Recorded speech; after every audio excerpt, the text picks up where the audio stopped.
But this is where Bernard Sanders might come into play. And I'll tell you, I reached out to Bernie's people.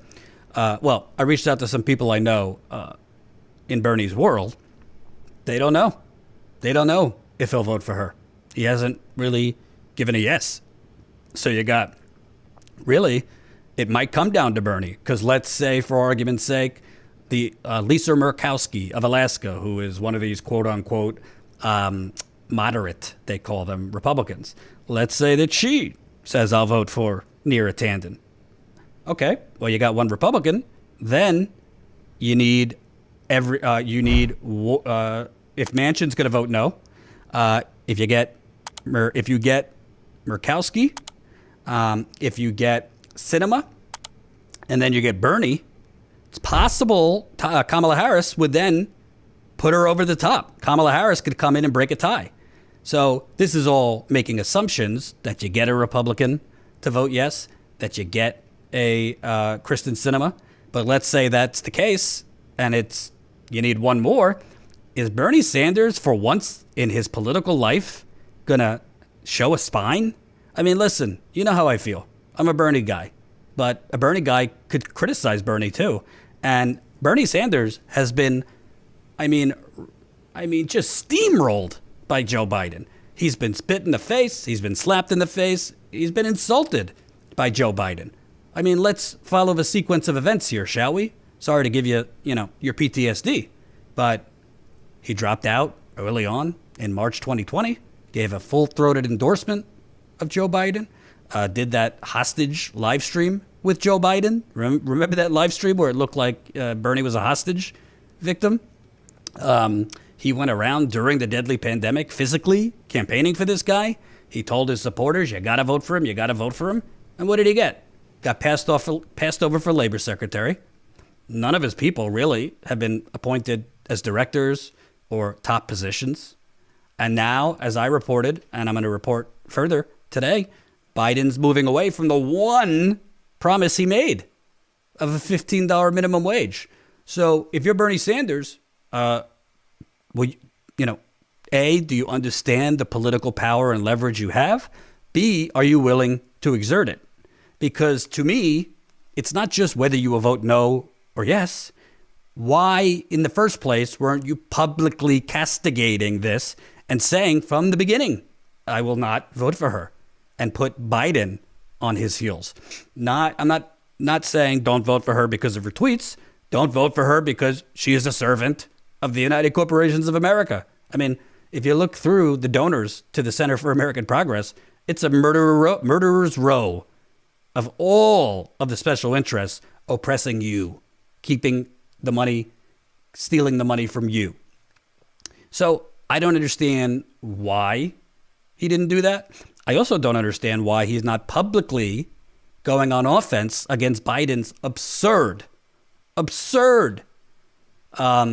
explanation for why, Biden went on TV. Yeah, I don't really think that the minimum wage is going to make it into the COVID relief bill. I just don't know if the Senate parliamentarian will allow it, and blah, blah, blah, blah, blah. Biden talking like he's just, the landscaper at the White House. He's got no power to do anything, right? He can't twist some arms to make sure that $15 minimum wage is in the COVID relief bill. Of course he could if he wanted to, but he doesn't want to. He doesn't want to because he ran a kabuki theater campaign. He didn't really run on any policies. Let's just call it what it is. Biden ran on restoring the soul of America and yada, yada, yada. We're better than this. Charlottesville, the thing, and come on, man. There was no signature policy. He said he's for a $15 minimum wage, but he didn't make guarantees that he would fight for it.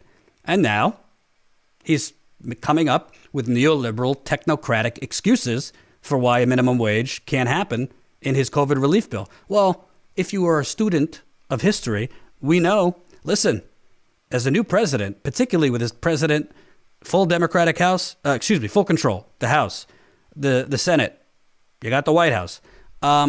you have a very short window to get big, big things done. Obama squandered it. Obama used his short window to get frankly, a sexual favor for the healthcare insurance companies through Obamacare. And Biden, he's got a very short window to get serious, bold things through. In 6 months, I mean, if the Republicans aren't going to work with him now, imagine in 6 months, because they're already going to be looking towards 2022 in the midterms. So what is going on here? I would like Bernie, and do these people exist? The Squad Plus, whatever you want to call this. AOC, Rashida Tlaib, Ilhan Omar, Ayanna Pressley, Ro Khanna, Pramila Jayapal, Mark Pocan, Jamal Bowman, Cory Bush, Marie Newman, recently elected in Illinois, Mondaire Jones here in New York.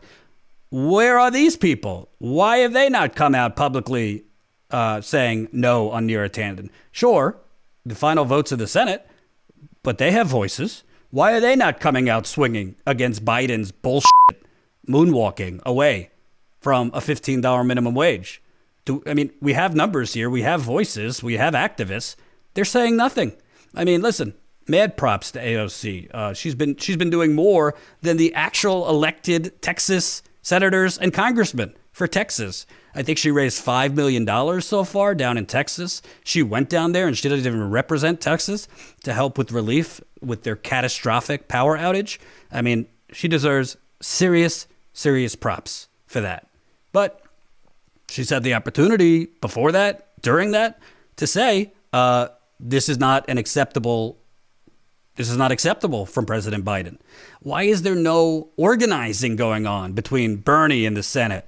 If you count Jeff Merkley, who's semi with Bernie in the Senate as a progressive. These progressives in the House, like, what are we doing other than tweeting how terrible Ted Cruz is, how terrible Trump is, how terrible the Republicans are? What are we doing here? Shama Sawant, who I love, she has made clear that, a lot of the fights that they have been victorious, she has been victorious in Seattle, $15 minimum wage and a few other things. They went into it not necessarily knowing if they could win, but it was about building the organizing infrastructure to go on offense. And you would expect, this is what she has told people, you would expect, you're not going to win every battle, but ultimately you need to have the organizing structure set up to win any battles. And ultimately they did win several battles, including a $15 minimum wage in Seattle. So, I will gladly have egg on my face if Bernie votes no on her.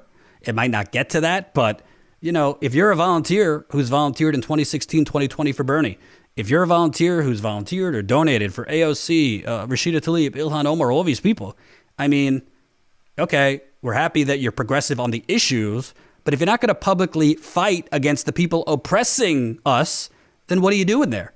I mean, right now, it is a very, very simple fight against Biden. You said you were going to make a $15 minimum wage happen. There's no reason it can't be in the COVID relief bill. The Congressional Budget Office has already scored the amount of money or how the budget would be affected by a $15 minimum wage. The fact that they did that means it has ramifications for the budget. Not to get too technical for you, but to use budget reconciliation, which is the process they're trying to put the $1.9 trillion COVID bill through, to do it through budget reconciliation, which cuts the Republicans out. And all you would need is, all the Democrats to vote for it, plus Vice President Harris.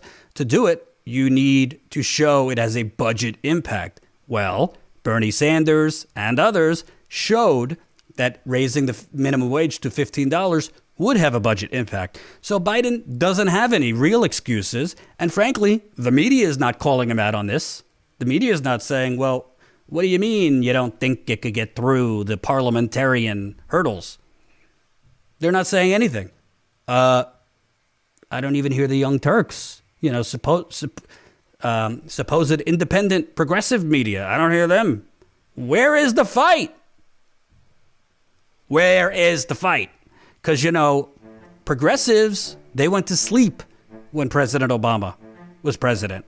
And unfortunately, I see some of that happening now. Hope you enjoyed that last video. Hop on over to statuscoup.com where you can sign up for our email list and become a member for as low as $5 to $10 a month.